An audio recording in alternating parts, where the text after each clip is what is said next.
Hello my dear students, welcome करता हूँ मैं भारत पंचाल और केमिस्ट्री गुरुजी अगेन आप सबका एक बहुत ही ज़्यादा इंपॉर्टेंट वीडियो में। तो अभी हम लोग पढ़ने वाले हैं इलेक्ट्रोकेमिस्ट्री के मोस्ट इंपॉर्टेंट 20 क्वेश्चन।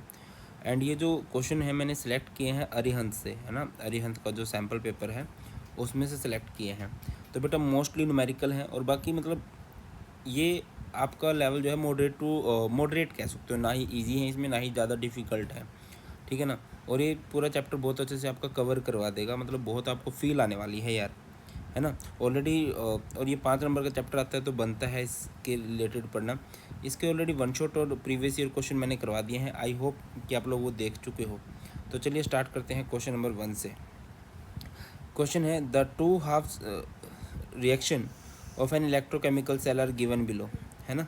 आपको रिएक्शन दी गई है, क्या है, MnO4 negative plus 8H positive plus 5 electron gives Mn2 positive plus 4H2O and नीचे है SN2 positive gives SN4 positive plus 2 electron. Construct the redox equation from the standard potential of the cell and predict reaction is reactant favoured और product favoured, ठीक है, कि ये reactant favoured है या फिर प्रोडक्ट फेवर्ड है। तो सबसे पहले हम लोग इनके बीच में रिएक्शन करके देखेंगे बेटा जी। रिएक्शन कर देते हैं। तो पहले आप ये देखो कि कहाँ क्या हो रहा है। अब इधर 5 इलेक्ट्रॉन्स का गेन हो रहा है, इट मीन्स इधर रिडक्शन हो रही है। इधर 2 इलेक्ट्रॉन का लॉस हो रहा है, इट मीन्स ये क्या हो रही है, क्या बोलते हैं इसे, ऑक्सीडेशन हो रही है। तो पहले आप क्या कर लो, एक तरफ लिख लो ऑक्सीडेशन हाफ रिएक्शन, है ना। ऑक्सीडेशन हाफ रिएक्शन लिख लो। देखिए बेटा ये है, ये पर्व के लिए शब्द यूज़ किए जा रहे हैं बेटा। SN2 positive SN4 positive plus 2 electron, है ना। और एक तरफ हम लोग क्या लिख देंगे, रिडक्शन हाफ रिएक्शन। रिडक्शन में क्या हो जाएगा, MnO4 negative plus 8H positive plus 5 electron gives Mn2 positive plus में 4H2O। अब देखिए जब रिएक्शन को लिखते हैं ना तो उसमें से इलेक्ट्रॉन कैंसिल हो जाने चाहिए, तो इसको हम लोग मल्टीप्लाई कर देंगे 2 से, क्योंकि इधर 5 है, और इसको मल्टीप्लाई कर देंगे 5 से, तो इलेक्ट्रॉन कैंसिल हो जाएंगे। अब इसको 5 से मल्टीप्लाई करोगे तो इधर आ जाएगा ये 5 SN2 पॉजिटिव, और इधर आ जाएगा ये 5 SN4 पॉजिटिव, और इधर अगर 2 से मल्टीप्लाई करते हैं तो ये क्या हो जाएगा 2 MnO4 नेगेटिव प्लस में 16 H पॉजिटिव रहेगा, है ना। और बेटा जी इधर क्या ही आएगा, इधर 2 से मल्टीप्लाई करके ये हो जाएगा 2 Mn2 पॉजिटिव प्लस में 8H2। मतलब ओवरऑल रिएक्शन को आप ऐसे लिख सकते हो। अब अगली बात है आपको ये देखना है कि आपके सेल का पोटेंशियल कितना आएगा, कितना आएगा भाई। E0 सेल निकाल लोगे आप लोग। E0 सेल का फॉर्मूला क्या होता है, E0 reduction minus E0 oxidation. आप ये देख लो कि रिडक्शन किस पे हो रही है बेटा जी, रिडक्शन किस पे हो रही है, इधर 1.51 वोल्ट, माइनस ऑक्सीडेशन किस पे हो रही है, माइनस 0.15 वोल्ट। तो इसको सिंपल आउट करोगे तो ये कितना आ जाएगा 1. सॉरी इफ़ मुझे लग रहा है कि मैं गलत हूँ, है ना, क्योंकि ना रिडक्शन माइनस ऑक्सीडेशन है ना, रिडक्शन इस पे हो रही होती है, RO ही होता है ना formula, reduction 1.51 volt minus oxidation minus 1.5 volt. अब ये प्लस में लेके पता नहीं क्यों कर रहा है ना, माइनस में दे रखी है, तो ओवरऑल रिजल्ट कितना आएगा 1.66 वोल्ट आएगा, है ना। तो ये अब पॉजिटिव आ रहा है, पॉजिटिव आ रहा है मतलब ये सेल भी पॉसिबल है और ये प्रोडक्ट फेवर्ड है। अगले क्वेश्चन पे चलते हैं। नेक्स्ट क्वेश्चन है हमारे पास, calculate the EMF of the following cell. आपको इसका EMF निकालना है। तो आपको सेल दे रखा है, तो सबसे पहले E0 सेल निकाल लेंगे। E0 सेल का फॉर्मूला क्या हो जाएगा बेटा, यहाँ से E0 सेल का फॉर्मूला होता है E0 reduction minus E0 oxidation. अब देखिए रिडक्शन किस पे हो रही है, आप फोकस कर पा रहे हो, क्रोमियम पे तो ऑक्सीडेशन हो रही है, आयरन पे रिडक्शन हो रही है ना। अब आयरन की वैल्यू कितनी दे रखी है आपको, ये दे रखी है माइनस 0.44 वोल्ट, माइनस ऑक्सीडेशन किस पे हो रही है, क्रोमियम पे, जिसकी वैल्यू कितनी दे रखी है माइनस 0.74 वोल्ट। तो इसको सिंपल आउट करोगे तो ये कितना आ जाएगा बेटा, प्लस 0.30 वोल्ट आ गया, ये आ भी गया दे रखा है।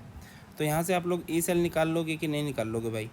देखिए ई सेल का फॉर्मूला क्या रहेगा, ई सेल रहता है E naught cell minus 0.0591 by n log concentration which undergoes oxidation to the concentration which undergoes reduction. E naught cell कितना है अभी आपका 0.30 माइनस 0.0591। अब देखिए इलेक्ट्रॉन जो है वो मैच नहीं कर रहे हैं, वैसे तो सेल रिएक्शन दे रखी है, तो 3 2 जा 6 और ये 2 3 जा 6, तो ये 6 हो जाएगा लोग। अब आप ये देख लो कि ऑक्सीडेशन कौन शो कर रहा है, क्रोमियम, तो इधर आप कर दोगे क्रोमियम 3 पॉजिटिव की पावर 2, और रिडक्शन कौन कर रहा है Fe2 पॉजिटिव, और ये हो जाएगा Fe2 पॉजिटिव की पावर 3।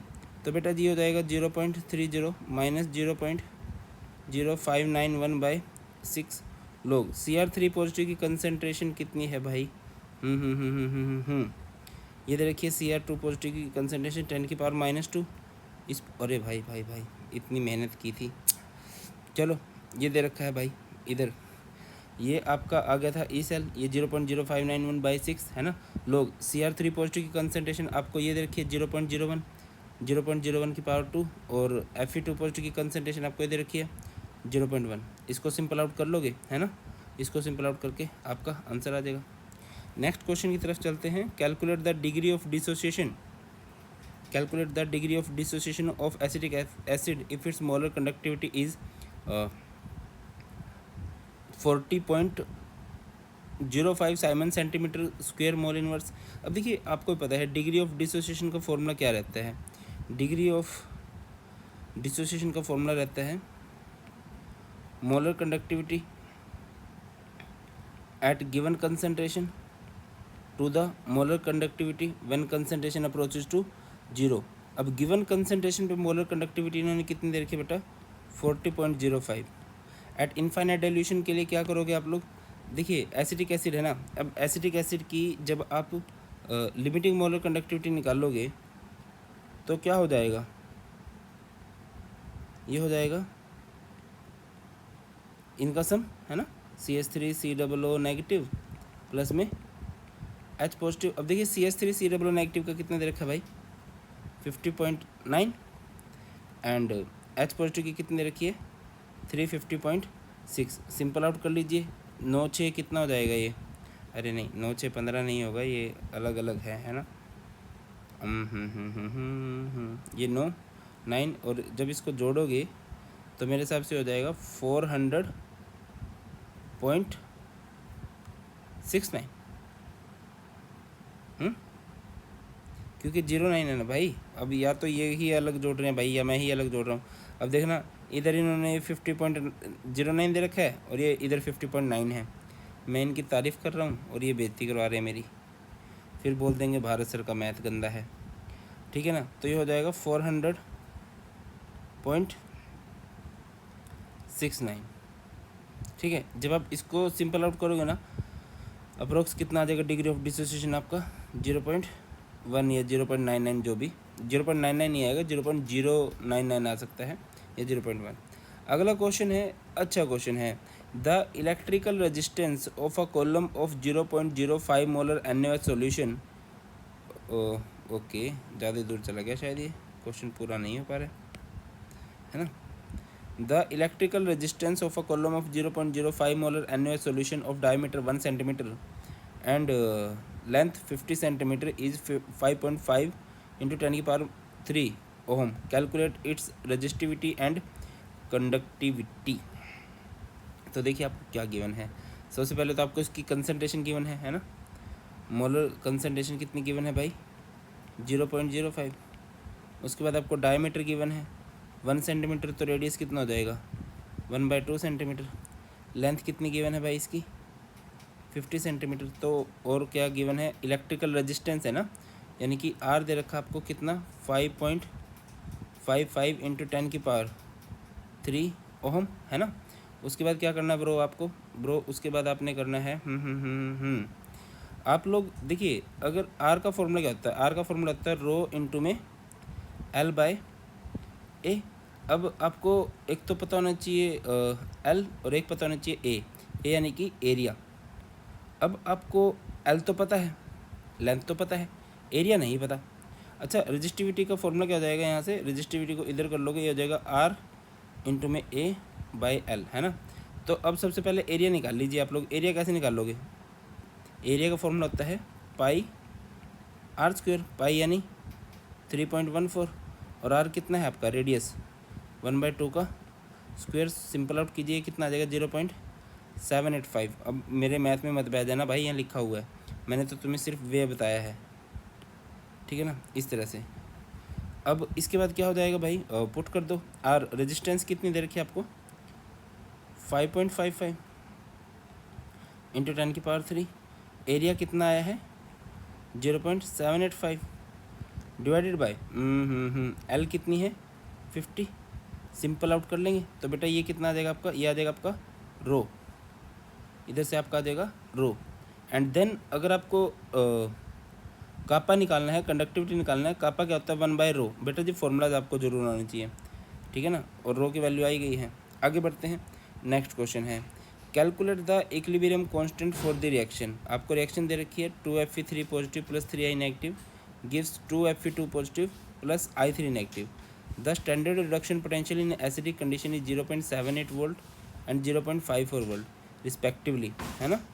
अब क्या करेंगे भाई आप लोग इसको देखिए। तो सबसे पहले अगर आपको इक्विलिब्रियम कांस्टेंट निकालना है ना, तो सबसे पहले आप लोग निकाल लो इधर ई सेल। और ई सेल कैसे निकलेगा, ई नोट रिडक्शन माइनस ई नोट ऑक्सीडेशन। अब देखिए रिडक्शन किस पे हो रहा है, रिडक्शन हो रहा है बेटा जी इस पे, और ऑक्सीडेशन हो रहा है इस पे। तो ई नोट रिडक्शन माइनस ई नोट ऑक्सीडेशन, इस पे क्या हो रहा है रिडक्शन, है ना।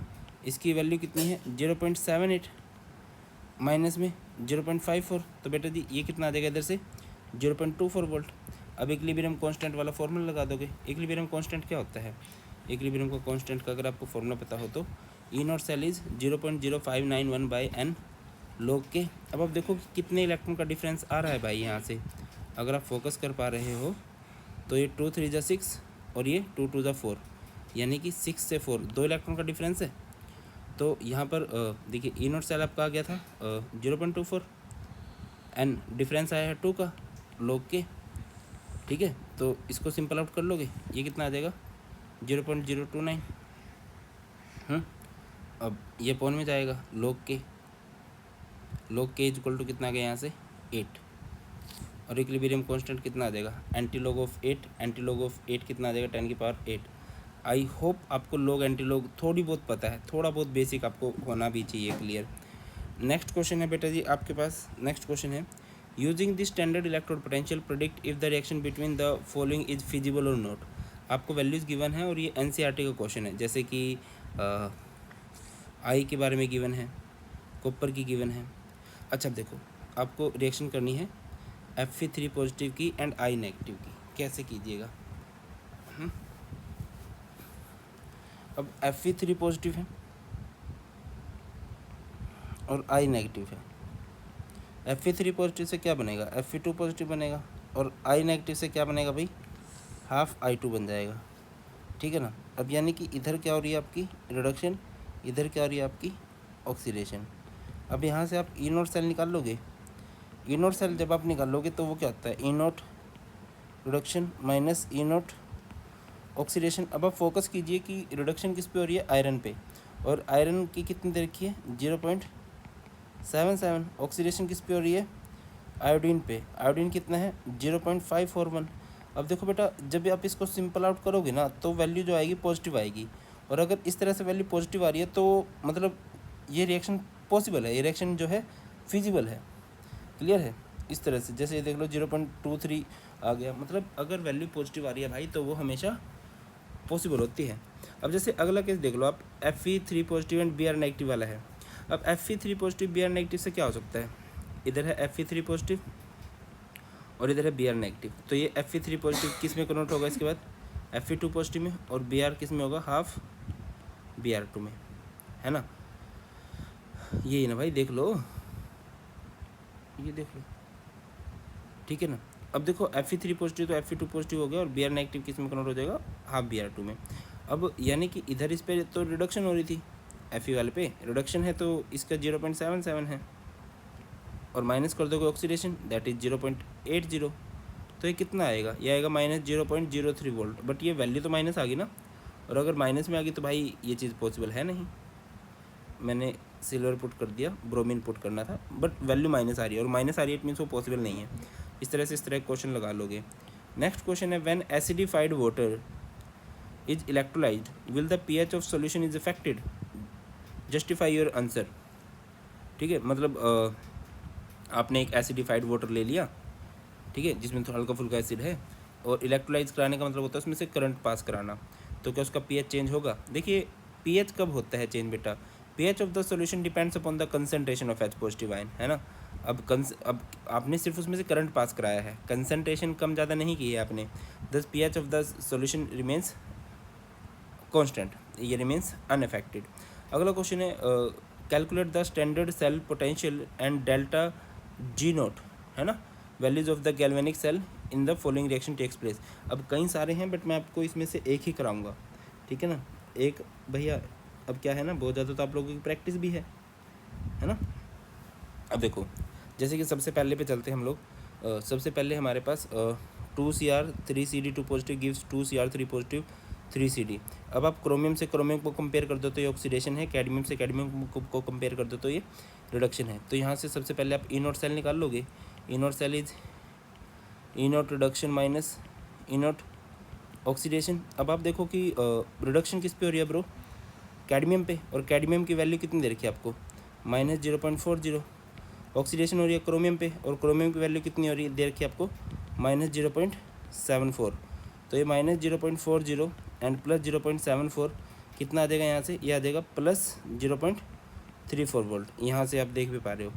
तो डेल्टा जी नोट का फॉर्मूला क्या ही होता है? डेल्टा जी नोट का फॉर्मूला होता है -NF ई नोट सेल, है ना। ई नोट सेल N यानी कि 2 फैराडे कांस्टेंट कितना होता है? 96,500। और ई नोट सेल कितना दे रखा आपको? ई नोट सेल कहाँ गया यार अभी? 0.34। तो यहाँ से सिंपल आउट करके इस तरह से आंसर आ जाएगा।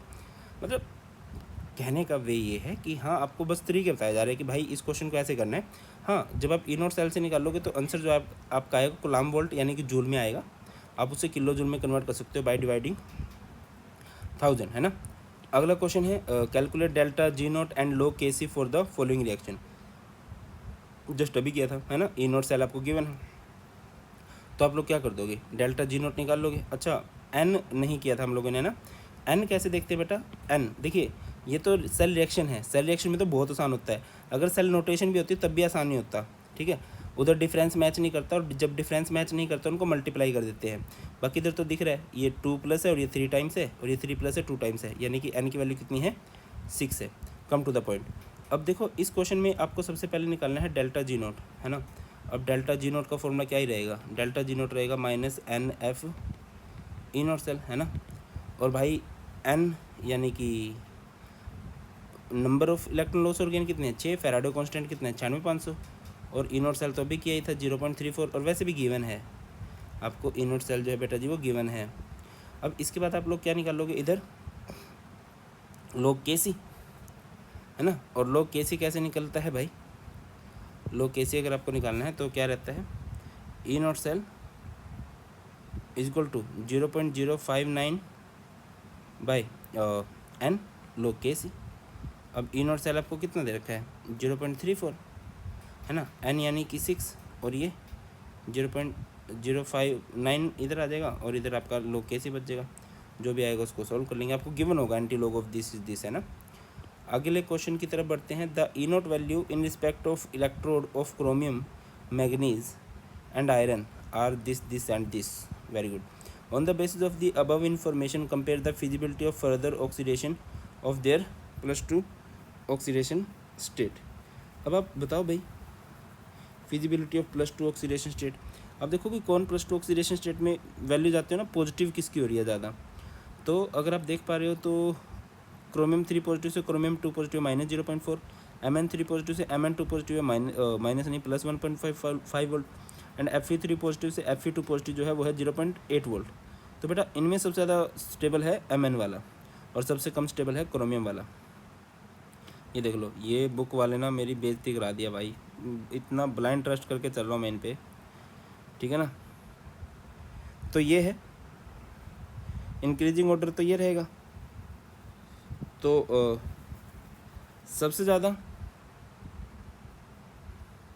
कौन जाना चाहता है?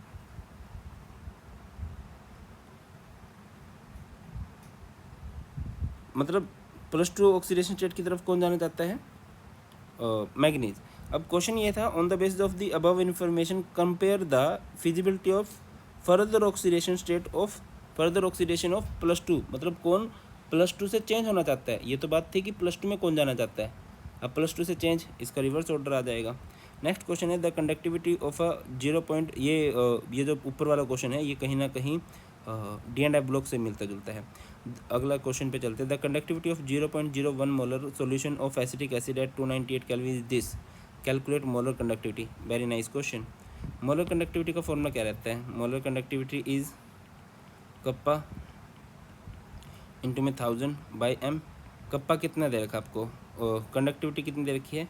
1.65 इंटू 10⁻⁵ इंटू में 1000, और मोलैरिटी कितनी दे रखी है? 0.01। उसके बाद तो मैथ है भाई, है ना, और मैथ तुम्हें पता ही है, मेरा भी ऐसे ही है, तुम्हारा भी ऐसे ही है। अगले क्वेश्चन पे चलते हैं। Calculate delta G0 and low Kc for the, अरे भाई मतलब क्या कर रहे हो, CBSE वालों की फेवरेट रिएक्शन है। अगर किसी अरिहंत वाले ने पेपर बनाया दिया तो यही पेपर में भी देगा, ये कर चुके हैं हम लोग, है ना। चलो, द E0 वैल्यू ये भी कर ही चुके हैं यार हम लोग। Resistance of a conductivity cell filled with 0.1 mole per litre KCl solution is 100 ohm. ठीक है, resistance of the same cell when filled with 0.02 mole per litre KCl solution is 520 ohm. Calculate the conductivity and molar conductivity of 0.02 mole per litre KCl solution। The conductivity of 0.1 mole per litre KCl solution is 1.29 siemens per molar कुछ करके है ये। देखो ये question थोड़ा सा tricky है, और सेम क्वेश्चन ना हम लोगों ने केस स्टडी बेस में भी किया था। यहाँ पर थोड़ा सा डाटा आपको ध्यान से देखना है कि क्या क्या गिवन है। ठीक है, आपको बेटा जी गिवन है कि अगर 0.1 मोल, अच्छा ये यहीं पर देख लो ना आप लोग, थोड़ा अच्छे से देख लो। 0.1 mole per litre KCl solution है तो उसकी रेजिस्टेंस है 100 ohm. 0.02 mole per litre KCl है तो उसकी रेजिस्टेंस है 520 ओहम। आपको कंडक्टिविटी दे रखी है, ये देख लीजिए, कंडक्टिविटी ऑफ 0.1 मोलर KCl है 1.29। आपको कैलकुलेट क्या करनी है, कंडक्टिविटी एंड मोलर कंडक्टिविटी। तो सबसे पहले तो कंडक्टिविटी निकाल लेंगे। अब देखिए कंडक्टिविटी का फॉर्मूला क्या होता है। कंडक्टिविटी का फॉर्मूला होता है भाई, कंडक्टिविटी किसे कहते हैं? कप्पा को, है ना। और कप्पा का फॉर्मूला क्या होता है? G इंटू में G स्टार, G इंटू में G स्टार, या फिर G को यानी कि 1/r लिख सकते हो आप लोग, 1/r लिख सकते हो, बिल्कुल लिख सकते हैं सर। तो G स्टार निकालना पड़ेगा हमें सबसे पहले, है ना, क्योंकि रेजिस्टेंस तो फिर भी हमें गिवन है। G star is cell constant, और सेल कांस्टेंट का फॉर्मूला क्या होता है बेटा? थोड़ी बहुत फिजिक्स भी है और वैसे भी केमिस्ट्री में भी है। सेल कांस्टेंट का फॉर्मूला हो जाएगा resistance into conductivity.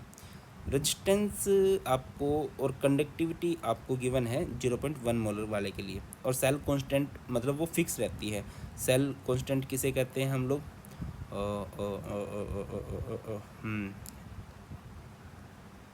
L/A, length by area होता है ना, तो वो फिक्स रहता है। तो रेजिस्टेंस कितनी है भाई 0.1 मोल वाले की? ये रही 100, और उसकी कंडक्टिविटी कितनी है? 0.0129, है ना। जब इसको सिंपल आउट कर लेंगे तो ये क्या आ जाएगा? 1.29 सेंटीमीटर इनवर्स। ठीक है ना। अब ये वैल्यूज़ आप लोग क्या कर दोगे? पुट कर दोगे मेरे हिसाब से तो। और जब आप इसे पुट कर दोगे तो आपकी किसकी वैल्यू आ जाएगी? ये आ जाएगी कंडक्टिविटी। कंडक्टिविटी क्या होता है? सेल कांस्टेंट, और ये रेजिस्टेंस। रेजिस्टेंस आपको दे रखा है ना। अच्छा 0.02 मोलर के लिए आपको, मोल पर लीटर के लिए आपको डाटा सोल्व करना था, जिसकी रेजिस्टेंस आपको दे रखी है 520, और ये आप लोगों ने भी सोल्व भी किया है 1.2 सेंटीमीटर, है ना। अब क्या करेंगे भाई इसके बाद? नेक्स्ट क्या होने वाला है बताइए? हाँ, इसके बाद आप लोगों ने क्या करना था? इसकी मोलर कंडक्टिविटी निकाल लेनी थी। मोलर कंडक्टिविटी निकाली जा सकती है कि नहीं? मोलर कंडक्टिविटी का फॉर्मूला क्या होता है? Molar conductivity is kappa into में 1000/m। सॉल्व कर लीजिएगा।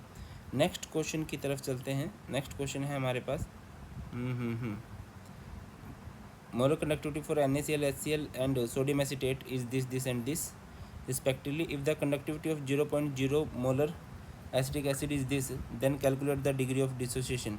बहुत गंदा क्वेश्चन है, नहीं देना चाहिए CBSE को ऐसा क्वेश्चन। तो सबसे पहले तो आपको ना क्या कैलकुलेट करनी पड़ेगी, लिमिटिंग मोलर कंडक्टिविटी निकालनी पड़ेगी।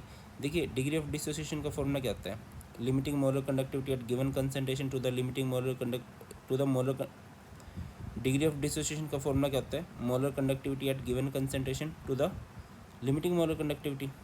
अब ये आपको निकालना है, तो ये आप कैसे निकाल लोगे, तो पहले तो आप ये सारा डाटा सॉल्व करोगे। NaCl है भाई, NaCl का कितना है 126 है, HCl है भाई, ये प्रॉपर सॉल्व करना है, कितना है, अच्छा 126.4 है, बल्कि ये है 425.9 है। और इसको इक्वेशन नंबर 1 बोलोगे, इसको इक्वेशन नंबर 2 बोलोगे। और molar conductivity of sodium acetate कितनी है, CH3COO Na कितनी है 100.5, इट्स इक्वेशन नंबर 3। तो आपको एसिटिक एसिड के लिए निकालना है, तो आपको 2+3 करना पड़ेगा, क्योंकि आपको CH3COO चाहिए और H चाहिए, और माइनस कर दोगे इक्वेशन नंबर 1 को, 2+3 माइनस इक्वेशन नंबर 1, ये ऑपरेशन लगाओगे तो यहाँ से लिमिटिंग मोलर कंडक्टिविटी आ जाएगी। और मेरे हिसाब से मोलर कंडक्टिविटी तो ओके, मोलर कंडक्टिविटी भी नहीं दे रखी है, बहुत बदतमीज़ है भाई। तो यहाँ से आपने लिमिटिंग मोलर कंडक्टिविटी निकाल ली। और मोलर कंडक्टिविटी कैसे निकाल लोगे, मोलर कंडक्टिविटी कप्पा इंटू में 1000/m, कप्पा कंडक्टिविटी 5 × 10⁻⁻5 1000/m कितना है 0.001। यहाँ से मोलर कंडक्टिविटी आ जाएगी और बेटा जी इनको पुट कर दोगे, आंसर आ जाएगा। नेक्स्ट क्वेश्चन पे चलते हैं, predict the product of electrolysis. कल रात को इसी टाइम की बात है, 3-4 बज रहे थे, अभी 3:06 हो रही हैं। Product of electrolysis in aqua solution of AgNO3 with platinum electrodes. तो कैसे प्रेडिक्ट करते हैं बेटा जी प्रोडक्ट को, कल एक ट्रिक बताई थी मैंने आपको। देखिए यहाँ पर है एक्वा सोल्यूशन, एक्वा सोल्यूशन है यानी कि AgNO3 है रहेगा, तो एक तो AgNO3 किस में ब्रेक होगा, Ag पॉजिटिव में NO3 नेगेटिव में, ठीक है फर्स्ट ऑफ ऑल, और H2 ब्रेक होगा H पॉजिटिव में OH नेगेटिव में, ठीक है।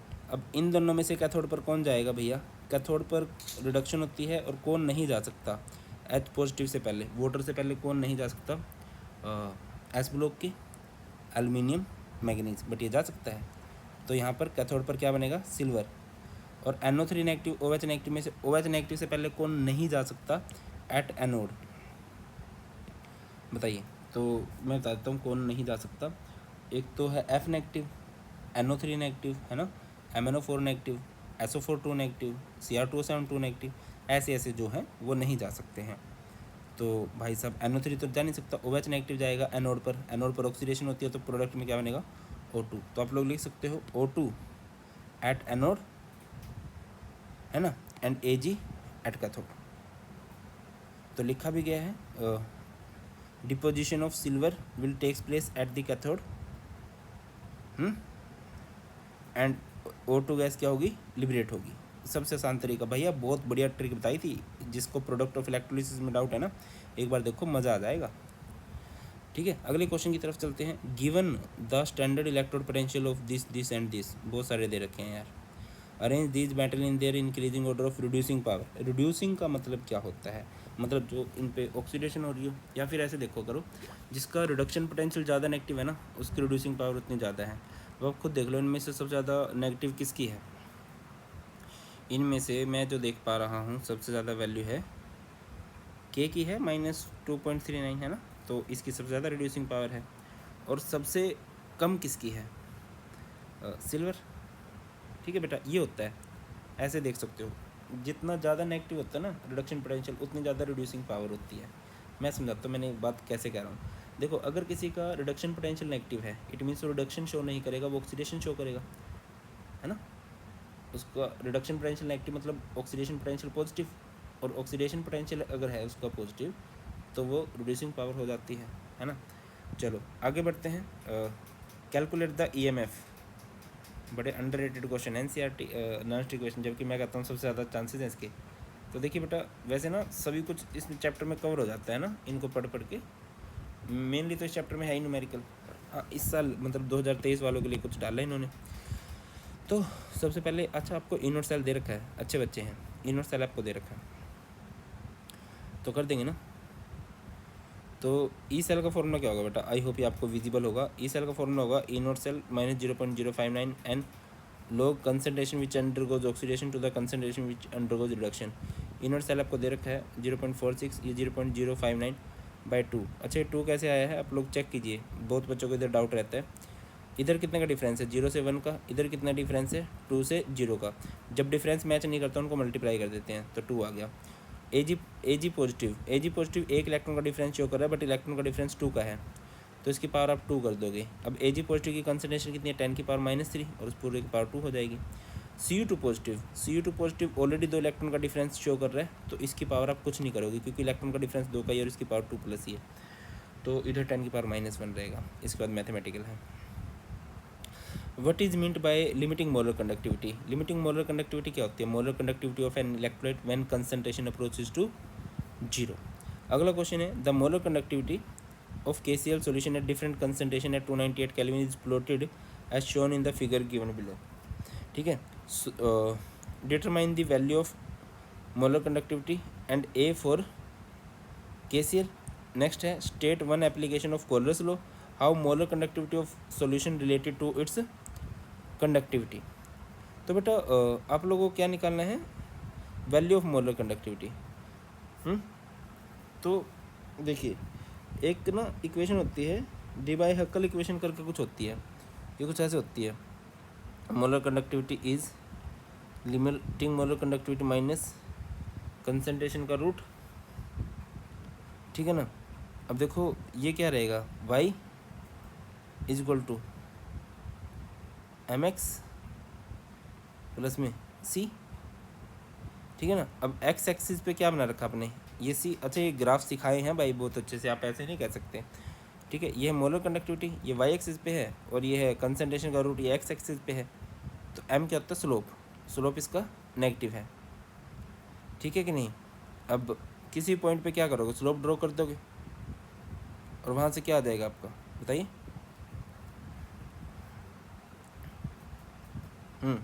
हो जाएगा कि नहीं हो जाएगा भाई। अब 0.34 पे बोल रहा हूँ, तो यहाँ से यहाँ तक का गैप हो जाने वाला है कि नहीं हो जाने वाला है, इस तरह से आंसर आ जाएगा। अगला क्वेश्चन है state one application of Kohlrausch's law. Kohlrausch's law किस काम आता है भाई, molar conductivity of weak electrolyte calculate करने के ये काम आ जाता है। आगे है नेक्स्ट भाई,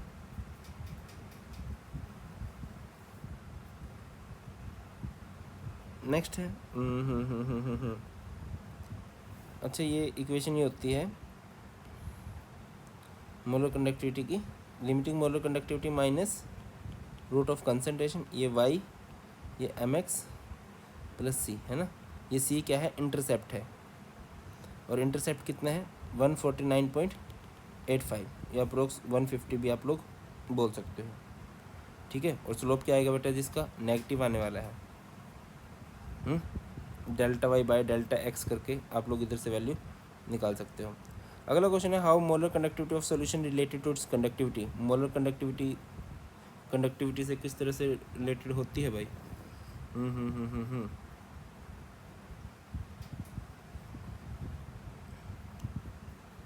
ये इक्वेशन रहती है ना, मोलर कंडक्टिविटी के साथ ये है मोलर कंडक्टिविटी, और ये है कंडक्टिविटी, ये है मोलर कंडक्टिविटी, ये है कंडक्टिविटी। नेक्स्ट क्वेश्चन है in an aqueous solution how does specific conductivity of electrolyte changes with addition of water. Specific conductivity means conductivity, बहुत अच्छा सा आंसर है, आ सकता है question. Conductivity of solution is due to the total number of ions present in per unit volume of solution. और specific conductivity जो होती है वो हमेशा डिक्रीज, मोलर कंडक्टिविटी इंक्रीज करती है विद डाइल्यूशन, स्पेसिफिक कंडक्टिविटी हमेशा डिक्रीज करती है। क्यों, because the number of ions पर यूनिट वॉल्यूम जो होते हैं वो डिक्रीज होते जाते हैं। ठीक है, इस वजह से कंडक्टिविटी भी डिक्रीज हो जाती है। Calculate delta G note. Delta G note निकाला जा सकता है, ई नोट सेल गिवन है आपको। डेल्टा जी नोट का फॉर्मूला क्या हो जाएगा, minus n F E naught cell है ना। अब इधर देख लीजिए एन यानी कितने हैं, एम जी से M G 2 positive 2, C U 2 positive से 2, -2 फैराडे कांस्टेंट 9500 और ई नॉट सेल की वैल्यू कितनी है 2.71। इधर से जो भी आएगा आंसर आ जाएगा।